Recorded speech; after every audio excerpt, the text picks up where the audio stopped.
पढ़ाई के लिए जैसे जेई वगैरह एग्ज़ाम की तैयारी की। तो तैयारी करने के बाद फिर मुंबई गए, आईटी मुंबई, एरोस्पेस इंजीनियरिंग। ऐसी चीज़ मुझे मिल जाए जो मैं करता रहूँ, बस मज़ा आता रहे, लाइफ चली जाए पूरी। ये मौत क्या होती है? तो बैठ के उस मौत को देखने लगे यार कि अच्छा ये है क्या ये। तो तो उनको ज्ञान की प्राप्ति हो गई, ब्रह्म ज्ञान की प्राप्ति तो विराट कोहली की भी हो सकती है। वो बिना अपनी चित्त की मेमोरी को यूज़ करके एक शॉट खेल के दिखा दे। यूएसए के अंदर 50% लोग मेंटल हेल्थ प्रॉब्लम्स में हैं। अब क्या हो, ऐसा बनना चाहते हो आप? ऐसा बनाना चाहते हो देश को? जॉब तो बहुत सारी अलग अलग टाइप की किया है मैंने। लाइक अभी जो लास्ट जॉब थी वो तो इसमें थी, यूआई यूएक्स के अंदर। ये ऐप्स वगैरह डिज़ाइन करना, वेबसाइट डिज़ाइन करना, इसका फ्लो वगैरह डिज़ाइन करना। यहाँ पे बेसिकली महाकुंभ के अंदर देश के सबसे बड़े बड़े साइंटिस्ट में आने चाहिए। वो इसरो के साइंटिस्ट वही बैठ के तुम डिस्कस करो ना विज्ञान को, और वो बोलो उन बाबा को कि जो तुम्हारे पास ज्ञान है तो तुम इस चीज़ का भी जवाब दो। जैसे इस सवाल पहले मुझसे कुछ पूछा था ना, कहाँ से आए हो? तो उसको बहुत सारे जवाब देता था। वो कभी बोलता था कैलाश से आया हूँ, कभी बोलता था मैं कुंड से आया हूँ, कभी बोलता था कि यहाँ से आया हूँ। बट फिर मुझे समझ में आया कि ये जवाब जो पूछ रहे हो उसके हिसाब से दो। ये पूछ रहे हैं कि हाँ अभी इस शरीर का जन्म कहाँ से हुआ है। तो हाँ, उसका वो तो हरियाणा में जन्म है मेरा, हरियाणा में झज्जर जो ज़िला है। तो स्कूलिंग वगैरह वहाँ से हुई। फिर उसके बाद पढ़ाई के लिए जैसे जेई वगैरह एग्ज़ाम की तैयारी की। तो तैयारी करने के बाद फिर मुंबई गए, IT Mumbai, aerospace engineering. Aerospace engineering के बाद वही उसको ऐसे समझ में आया कि ये आधा अधूरा ही है, कि इससे तुमको क्या मिलेगा। मतलब ठीक है, पैसे तो मिल जाएंगे, बट वो क्या तुम वो वाली चीज़ पूरी लाइफ भर कर सकते हो क्या सेम? अब वो लाइफ भर यदि नहीं कर सकते हो मतलब तुम उब जाओगे उस चीज़ से। तो मेरे को वैसा चाहिए था, लाइक पूरा जॉब, लाइक हाँ ऐसी चीज़ मुझे मिल जाए जो मैं करता रहूँ, बस मज़ा आता रहे, लाइफ चली जाए पूरी। और उसकी खोज में तुम निकलते गए, फिर जैसे मीनिंग ऑफ लाइफ तुम ढूंढते रहते हो, यार ये लाइफ का मतलब क्या है, मुझे क्या करना चाहिए। आगे बढ़ते जाते हो, आगे बढ़ते जाते हो। उसमें बहुत सारे ऐसे रास्ते आए, बहुत सारी चीज़ें हुई बीच बीच में, यहाँ वहाँ मोड़ आए बहुत सारे। धीरे धीरे आके फिर तुमको वही फाइनली वही तुम वैसे ही देखते हो कि जो होना होता है वो वैसे ही होता है। तो वैसे ही हुआ, सत्य तक पहुंचा मैं जैसे भी पहुंचा। लड़खड़ा के भटक भटक के।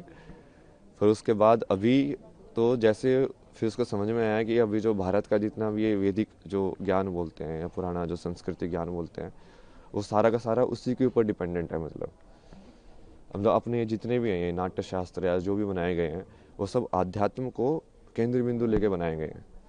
सब राग जो डिज़ाइन हुए हैं, म्यूज़िक से लेके, परफॉर्मेंस लेके, फिर रहन सहन से लेके, फिर जो जो परिवार का जो विधि है, शादी का विधि है, संस्कार जो होते हैं बच्चों के सारे ये उस चीज़ को केंद्र बिंदु लेके डिज़ाइन किए गए हैं। पूरा सिस्टम जो पूरा जो जैसे आश्रम की व्यवस्था थी पहले कि हाँ ब्रह्मचर्य आश्रम होगा, गृहस्थ आश्रम होगा, तो वो पूरा वैसे ही उन्होंने बनाया है कि अब इस माया में तुम कैसे डिज़ाइन करो कि वो आध्यात्म वाला जो कनेक्शन है वो बना रहे, कि लोग खो ना जाए ज़्यादा। क्योंकि माया को तुम हटा नहीं सकते हो, क्योंकि वो माया बनी हुई इसलिए एंजॉय करने के लिए, उसको जीने के लिए। बट वो यदि कनेक्शन टूट जाएगा, जो कि अभी काफ़ी टूटा हुआ है, अभी लोगों को वही लगता है कि ये सब अलग अलग है। अलग अलग नहीं है, वही की चीज़ है वो।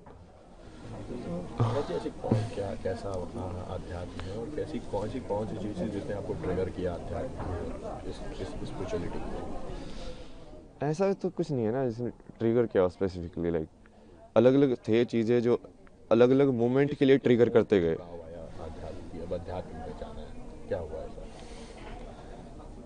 मतलब आध्यात्म आप किसको बोल रहे हो? उसके ऊपर है ना जवाब।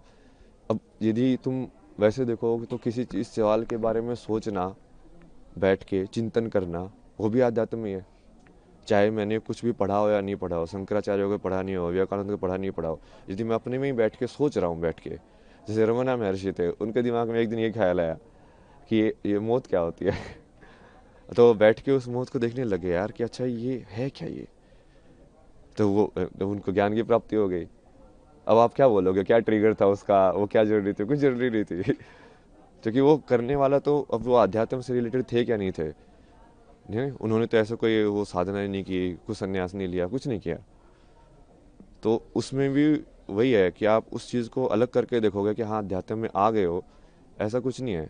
जो भी इंसान ईमानदारी से सवाल करता है, मतलब सत्यनिष्ठा के साथ, कि हाँ अब मुझे इस चीज़ को जानना ही है, चाहे वो मैथमेटिक्स हो, चाहे वो कोई फिजिसिस्ट हो, चाहे कोई कैसा भी साइंटिस्ट हो, वो बोलेगा कि नहीं नहीं मुझे इस पूरे सत्य को जानना है, तो वो वही चीज़ में पहुंचेगा फाइनली।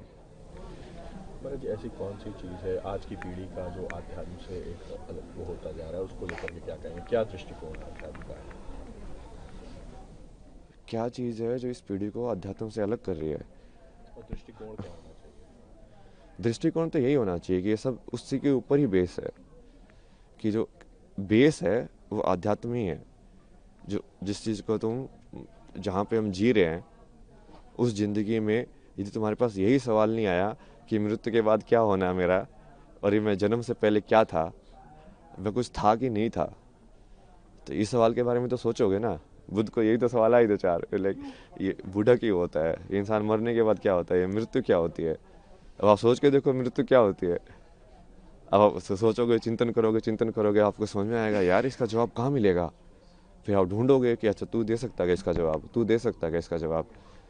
मान लो सेटिस्फाई हुआ, आपको समझ में आया कि हाँ ये जवाब है, नहीं तो जो आप उसको जो पद्धति है उसको फॉलो करोगे कि हाँ अच्छा इसको ऐसे जवाब इसका पाया जा सकता है। तो उसके वही बहुत सारे तरीके हैं, बट वो हर चीज़ वही से रिलेटेड है। आप सेम चीज़ लाइक क्रिया योगा में मैंने लोगों का एग्जाम्पल भी दिया ना कि ब्रह्म ज्ञान की प्राप्ति तो विराट कोहली के भी हो सकती है। वो बिना अपनी चित्त की मेमोरी को यूज़ करके एक शॉट खेल के दिखा दे, सिर्फ उस मोमेंट में रह के, कि उस टाइम पे उसको मसल मेमोरी यूज़ नहीं कर रहा है वो, कि हाँ ऐसे बोला ही तो मुझे ऐसे शॉट खेलना है, क्योंकि जनरली मसल मेमोरी यूज़ करते हैं, रिफ्लेक्स में होता है सब कुछ। बिना रिफ्लेक्स यूज़ किए उस प्रेजेंट मेमोरी में रह के यदि वो मोमेंट कर सकता है तो वो क्रिया योगी बन जाएगा।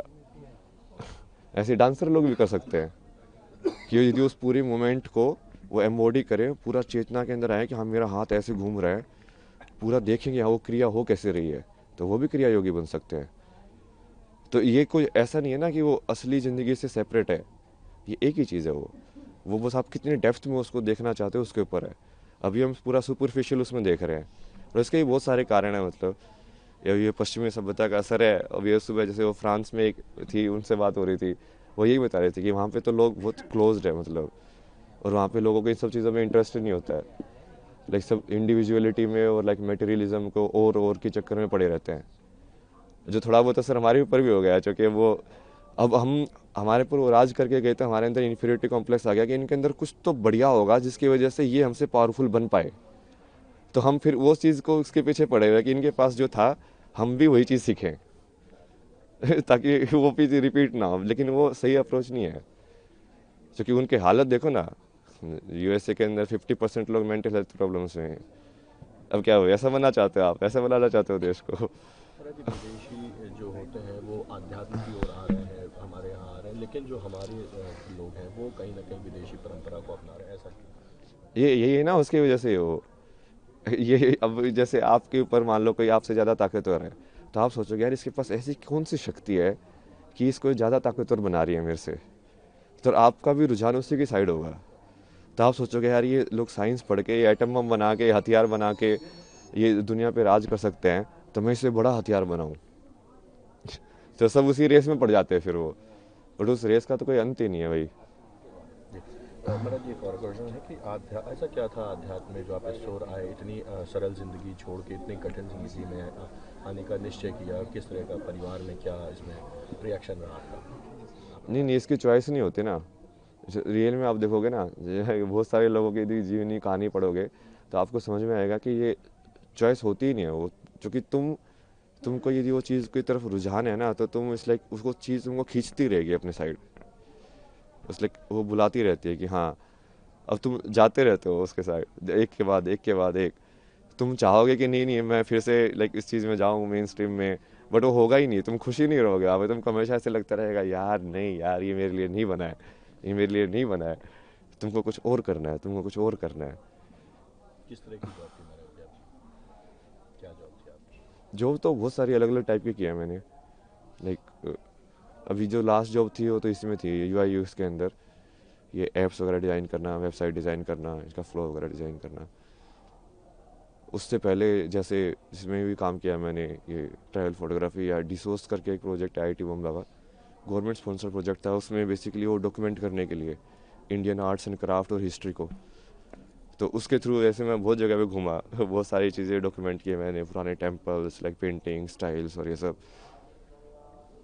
उसके बाद जैसे इसमें भी काम किया मैंने, मैगजीन्स वगैरह में, फिल्म मेकिंग भी की मैंने, डॉक्यूमेंट्री फिल्म्स में मेरी लाइक फिक्शन फिल्म भी है।